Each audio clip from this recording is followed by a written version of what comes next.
As I said, I'm a physicist, so me too, I use microfluidics as a tool to produce model systems. And in my case, the objects I will study are not active, so they do not swim, but they will be transported by the flow. However, these objects are still not very simple objects, so they are fibers, they are anisotropic, and they can be deformed by the flow. So why is it interesting to look at fibers? So actually fibers in interaction with viscous flows, so at small Reynolds numbers occur actually in a number of situations. So in industrial context they can occur, for example, in the paper industry where the pulp is made by fibers and controlling the arrangement of these fibers controls the quality of the paper. They occur in lost circulation problems in the oil industry where people have seen that adding fibers, for example, to the cement can very efficiently clog constrictions in the, or like fractures in the rocks. It's quite important to control their flow and the distribution of fibers in flows for filtration and separation devices that are used a lot in microfluidics these days. They occur also in biology, like in swimming microorganisms or in biofilm streamer formation. And another application that also comes from the microfluidic device fabrication is the use of flow sensors, where it can also be interesting to have elongated objects that can be deformed by flow. A lot of these situations can be quite complex, so it's actually very nice to have a well-controlled model system that you can use to study the interaction of these fibers with flows. And that was our aim when we, oh, that's interesting.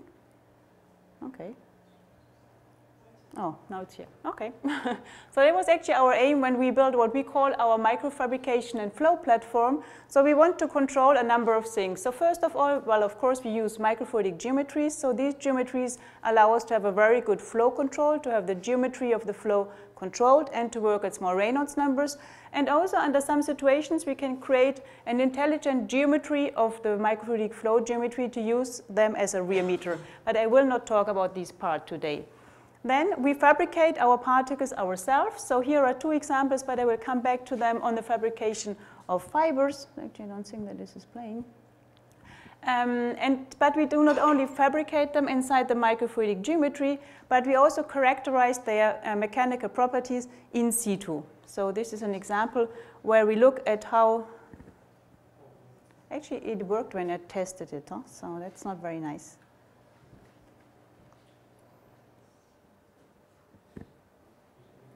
Okay, that's the chance of the last speaker, I think. Okay. Okay. We'll try again.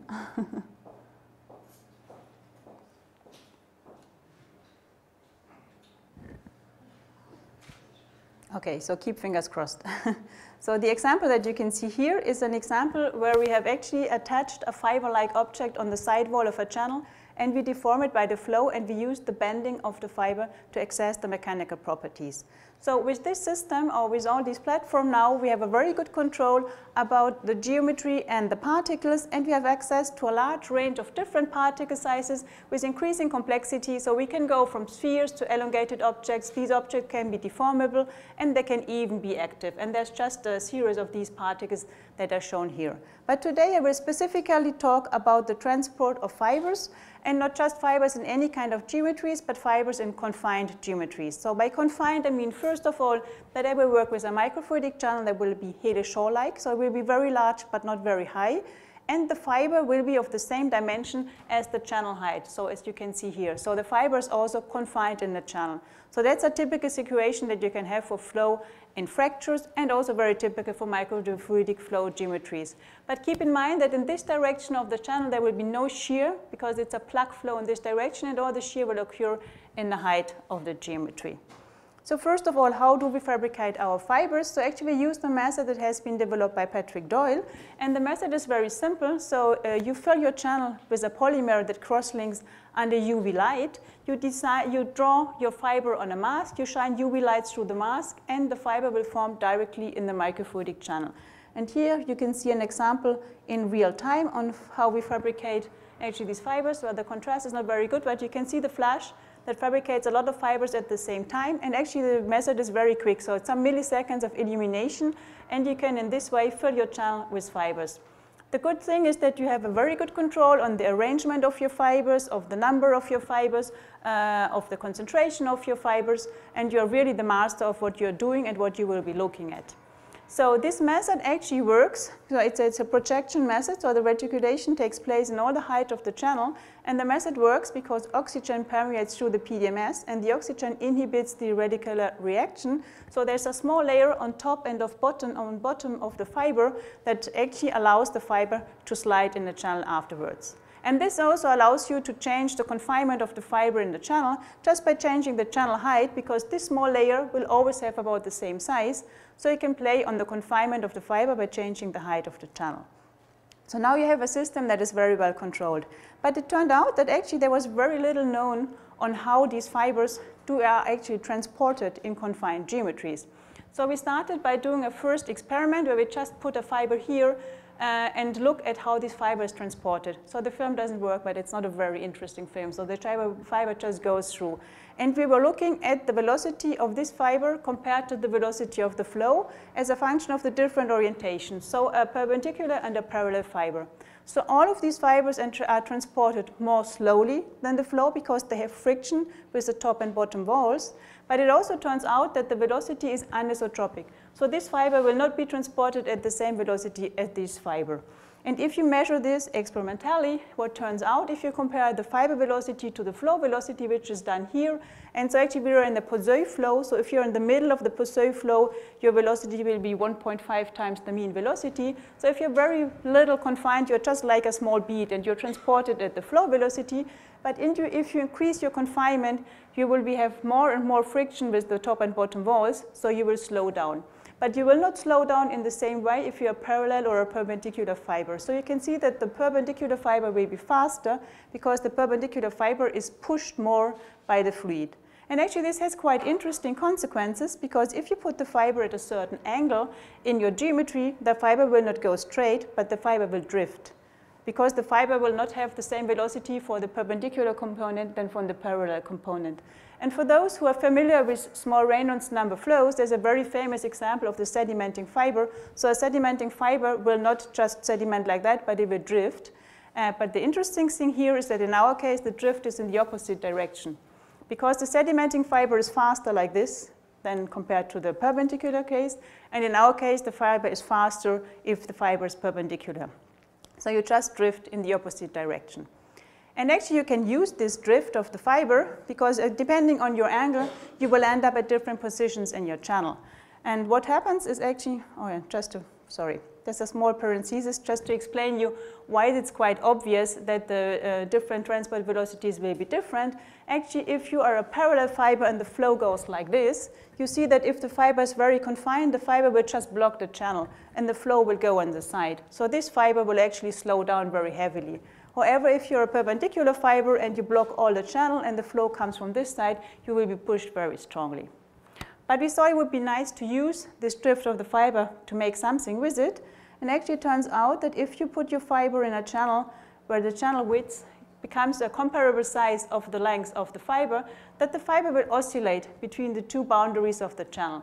So what happens is that it drifts, it comes to one wall, it aligns with the wall, it stays there for some time, and when there's a small perturbation, it is taken away from the wall, it drifts to the other side, and this goes on. So it's a very robust phenomenon, and actually can be used to mix, for example, in the channel, and to transport objects to a certain position. So that was actually something that we found quite funny. So up to now, we always looked at rigid fibers, but I also told you that these fibers can be flexible and deformable. But also here we realized that actually this way of fabricating fibers was used quite a lot, but there was no values of the Young's modulus that we could find in the literature. So we thought, okay, why don't we just make a very simple experiment to determine in our real conditions in situ the mechanical properties of the fibers we produced. So we produced a beam bending experiment. So very typical, people just put an elastic beam and maintain it under gravity and look how the deformation of the beam occurs. And we just did the same experiments but in a microfluidic channel. So the fibers fabricated here, it's held at 2 notches and we put a fluid on this side and we just measure the deformation as a function of the fluid flow. So the fluid flow, the viscous friction of the liquid will replace the gravity, so it's also force per length. and we can relate this to the elastic properties of the beam. So as the afternoon is already late and time is short, I won't spend a lot of time on the equations, but just to tell you, you can, using lubrication approximation, calculate very easily analytically the viscous force on the fiber, and then you use Euler-Bernoulli elasticity to relate this to the linear deflection, and using these equations, you can obtain the Young's modulus. And interestingly, like this, you can have the Young's modulus of the material, for example, as a function of the illumination time. And that is what is plotted here. The Young's modulus is a function of the illumination time, and it turns out that actually this Young's modulus can vary over more than a decade, but just by changing the illumination time. And this also shows that it's really important to have a method to measure in situ the elastic modulus of these fibers, as it's very dependent on your experimental conditions. So we think that this is actually a very interesting method that we can use also in the future to understand more about this radical reaction that takes place. People use also these PEG-DA solutions, these hydrogels, to put cells inside. If you know the elastic modulus, you can also have access to the pore size in the gel. So it's actually a method that can be used for a number of things in the future. And once you know the elasticity of your fiber, so you can use it with a geometry that is slightly more well-defined than the one that I showed you before, to make a flow sensor. So here fibers attached to the sidewall, and we will flow liquid from the side, and we will look at the deformation of the fiber as a function of the flow rate, and knowing the elastic properties of the fiber, this can be used as a flow sensor. So right up to now, I only used one fiber at a time, but we wanted to study several fibers in interaction. So one of the first things we did is actually to try to understand what is the perturbation that the fiber introduces on the flow field around the fiber. Because if we want to study interactions between fibers, we have to understand how the hydrodynamics are changed.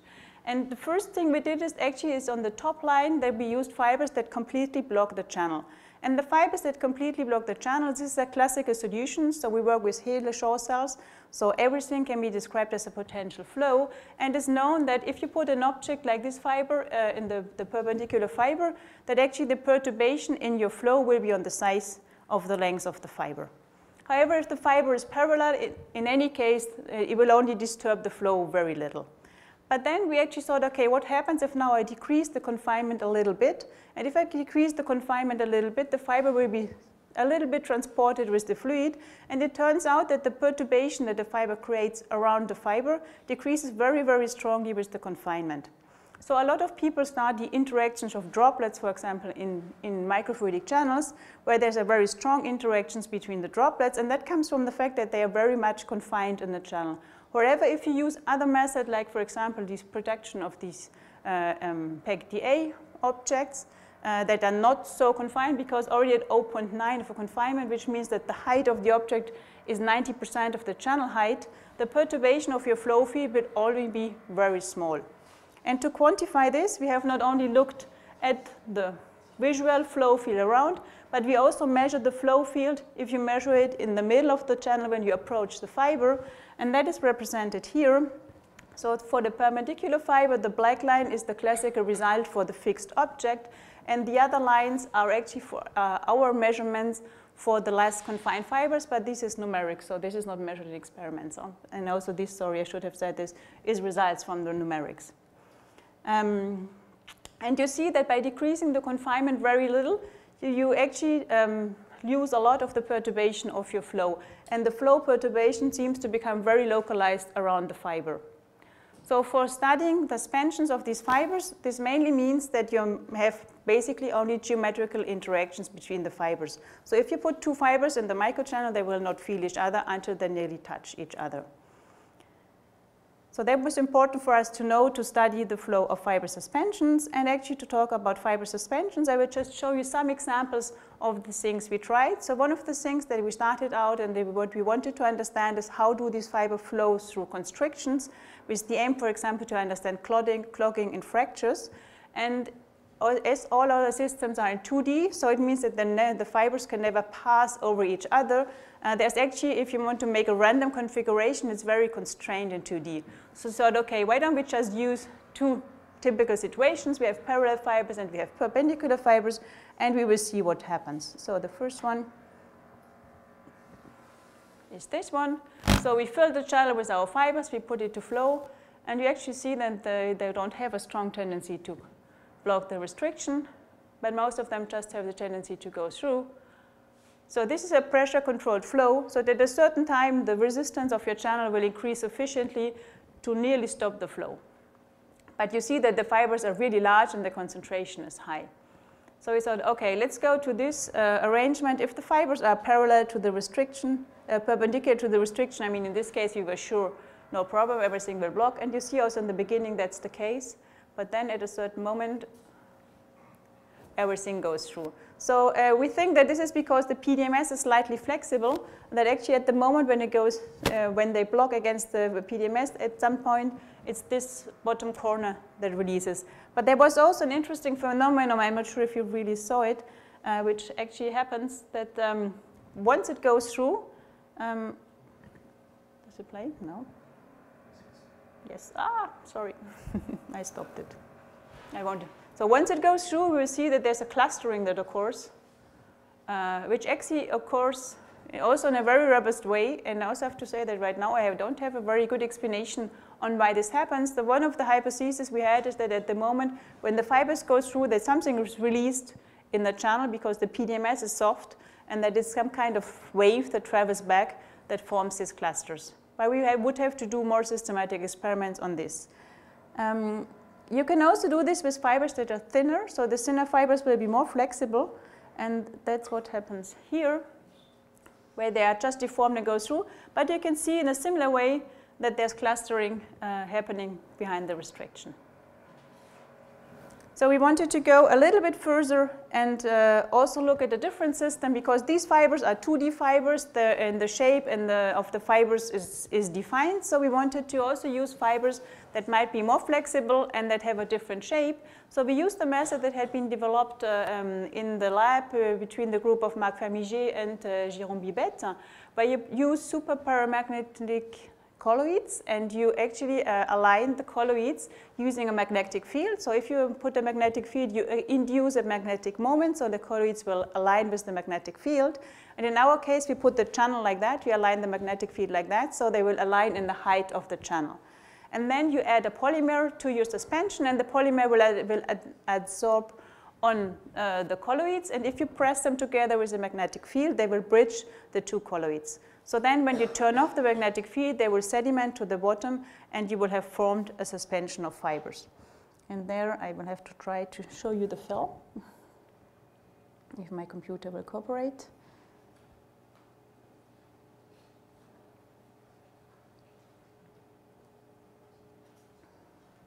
So what you can see on this film is, so in the beginning you saw these dots because we are looking from above, and the dots are actually the chains that are formed, and then we cut the magnetic field, and when you cut the magnetic fields, all these fibers will sediment to the bottom because they're heavier than the fluid, and you see that you have formed a suspension of fibers that are relatively monodisperse, and they're just the length of the height of the channel. So, and you see that these objects are still Brownian, so they wiggle around, and they actually have a very nice pattern because once the magnetic field induces the magnetic moment, they will repulse each other. And then we can look at the flow of these type of suspensions, which actually are like beads on a chains. However, they are heavy, so they will always sediment to the bottom of your channel. So it's very difficult to density match these kind of systems. And if you do this, so I also have two different situations, flow situations of a smaller concentration and a higher concentration. And then if you put these under flow, it looks, for example, like this.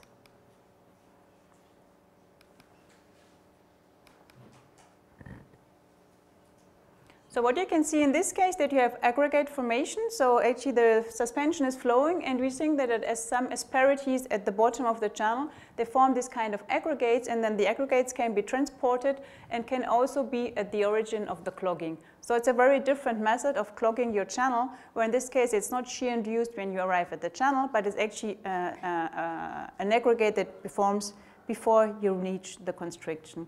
And this can also be seen on this example, maybe, where the concentration is even higher, and where you will see that kind of robust aggregates form and will be transported towards the restriction. So on all the collective effects that we see here, there's still a lot of work that has to be done, but we think that we have a nice model system now that we can use to go further. And this work has actually been done as part of the PhD thesis of Hélène Berthet, which they mainly worked on these two fabrication methods of the fibers, together with Nawal Kenouz, who looked a lot at deformation of flexible objects. Jason Wexler is a student of Howard Stone, who spent some time in the lab and who worked on the flow sensor that I showed you. Most of these things were also done in collaboration with Olivia. And Camille Duprat recently worked with us on the drift of the fiber. And that's the end.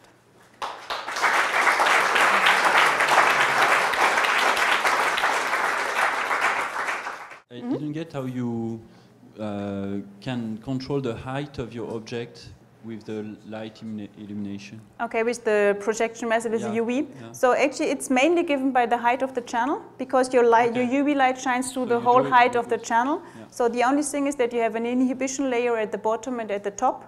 And in this inhibition layer, because of the oxygen that permeates through the PDMS, you don't cross-link.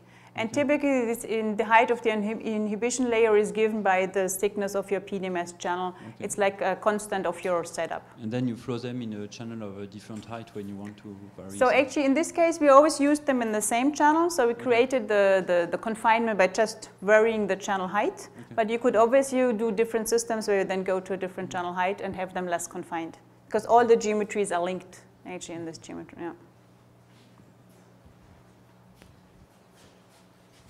What is the density of the PEGDA? Is it something that is close to water? Or it's very close to water, yeah. But I think we measured it, but I don't really remember it. And the viscosity is like 50 times the viscosity of water or something like that. Yeah. And usually, in which range of concentration did you work for the PEGDA? Oh, the PEGDA is actually pure. So what the results I found here is pure PEGDA. So it's not a very low molecular weight. It's like 500. But you can dilute it with water and really make hydrogels that have a modulus that is even much lower. So you can play on the chain lengths, on the dilution with water, and on the cross-linking density. Is there any other question? Thank you. Maybe I just missed it, but how did you align so nicely the fibers to the initial state? So actually, we just draw them on the mask like this. So I didn't draw a single fiber on the mask, but I draw the array of fibers on the mask. So I project already more than one fiber at the same time in the channel. Is that clear? No? So actually, in this case, on the fiber, we draw the whole array. So I think it's 2 packages like this that are drawn on the mask. So I create a whole array of fibers at the same time. Okay? They're fabricated inside the microchannels. I think I was not clear. Yeah. So thank you again. Now I think it's time to close this session. Yeah.